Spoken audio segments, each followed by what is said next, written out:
जी नाज़रीन, इस वक्त हमारे साथ मौजूद हैं सईद अंजुम बुहारी साहब, तहरीक मिनहाजुल कुरान इस्लामाबाद के सदर। सबसे पहले सर आपका बहुत बहुत शुक्रिया कि आपने हमें वक्त दिया। ये बताइएगा, आज जो आपको मालूम है कि लॉकडाउन की वजह से पूरा मुल्क बंद है और इस वक्त कोरोना वायरस में से तमाम तर जो खास तौर पर दिहाड़ीदार मजदूर तबका उसको बहुत ज़्यादा मुश्किलात का सामना करना पड़ा है। इस वजह से आज तहरीक मिनहाजुल कुरान और मिनहाज यूनिवर्सिटी लाहौर के ज़ेर एहतमाम खसूसी खाने का एहतमाम किया गया है। इस वजह से क्या कहना चाहेंगे आप?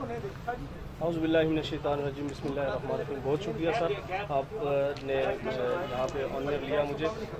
ये हुजूर शेखुल इस्लाम डॉक्टर मोहम्मद ताहिरुल कादरी साहब का हुक्म था और उस सिलसिले में पूरे पाकिस्तान और पूरी दुनिया में तहरीक मिनहाजुल कुरान के तमाम फोरम्स इसके और ये आज का जो इवेंट है बिलखसूस मिनहाज यूनिवर्सिटी लाहौर की तरफ से पूरे पाकिस्तान में गरीब तबके के लिए, जहां हमने इससे पहले राशन भी हज़ारों लोगों में पूरे पाकिस्तान के अंदर तंजीमात वेलफेयर की तरफ से तकसीम किया है। और आज का ये जो इवेंट है बिलखसूस मिनहाज यूनिवर्सिटी लाहौर की तरफ से गुराबा के लिए, मजदूर तबके के लिए, चूँकि हालात इस तरह के हैं, हम सबको मालूम है कि कोई काम काज नहीं है, लॉकडाउन है पूरे पाकिस्तान पूरे मुल्क के अंदर, तो आज हम ये वो एक्टिविटी कर रहे हैं कि गरीब तबके, मजदूर तबका और पूरे इस्लामाबाद और रावलपिंडी में ये पूरे पाकिस्तान में एक्टिविटी हो रही है, जहां मजदूरों को और माशरे के पिसे हुए लोगों को आज हम खाना तकसीम कर रहे हैं, ताकि जिनकी दिहाड़ी नहीं लग रही, जिनका काम काज नहीं है, बेरोज़गारी आम हो गई है, तो कुछ ना कुछ हमारी तरफ से उनके लिए से हो।